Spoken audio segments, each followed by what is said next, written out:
ফ্যামিলির সাথে আমাদের যোগাযোগ অব্যাহত আছে এবং আমরা চেষ্টা করছি যাতে নিয়মের বাইরে কোনো কিছু না ঘটে।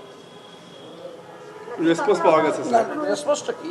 না, রেসপন্স একবার প্রতিদিনই একদিনই রেসপন্স চলার বিষয়টা তো আপনি প্রত্যাশা করবেন না। তারা তাদের অবস্থান কিছুটা জানিয়েছে, আমরা আমাদের অবস্থান তাদের কাছে ব্যাখ্যা করছি যে এভাবে দেওয়াটা যে ঠিক নয় এটা আমরা তাদেরকে বোঝাচ্ছি এবং আমরা বলছি যে আমাদের তো স্ট্যান্ডার্ড অপারেটিং প্রসিজিওর আছে, সেই প্রসিজিওর অনুযায়ী আমরা যাব। তারা কিছু তালিকা দিয়েছে, আমরা সেই তালিকাগুলো হোমের মাধ্যমে চেক আপ করছি।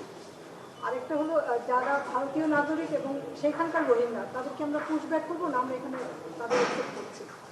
এ ব্যাপারে সুস্পষ্ট কোনো সিদ্ধান্ত আমার কাছে এখন পর্যন্ত নেই। আমরা তো নর্মালি পুশব্যাক করি না, তবে বিষয়টা হলো যারা ভারতীয় নাগরিক বলে প্রমাণিত তাদেরকে অবশ্যই তাদেরকে ফেরত নিতে হবে। ছোট ছোট বিভিন্ন চুক্তি বিভিন্ন সময় হয়েছে, এমওইউ হয়েছে, সেগুলি কিন্তু তাৎক্ষণিকভাবেই আপনাদেরকে জানানো হয়েছে গত অনেক বছরের মধ্যেই। তার মধ্যে যদি চুক্তি যেগুলি থাকে সেগুলি কিন্তু দুই পক্ষের সম্মতিতে বাতিল করতে হয়, অথবা প্রভিশন থাকে যে কোনো এক পক্ষ যদি আপত্তি করে তাহলে বাতিল করা যাবে ইত্যাদি ইত্যাদি। সেগুলি এই মুহূর্তে ঠিক আমরা বাতিল কোনোটাই করিনি।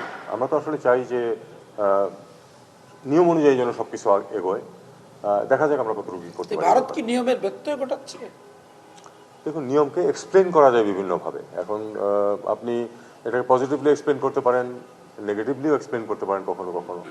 তো সব মিলিয়ে আমাদেরকে সেভাবেই এগোতে হচ্ছে। কেউই তো স্বীকার করে না যে সে নিয়মের বাইরে যাচ্ছে। পররাষ্ট্র সচিবের অপসারণ নিয়ে নানা গুঞ্জন ছড়িয়ে পড়েছে। আসলে স্যার অপসারণের কোনো বিষয় নেই।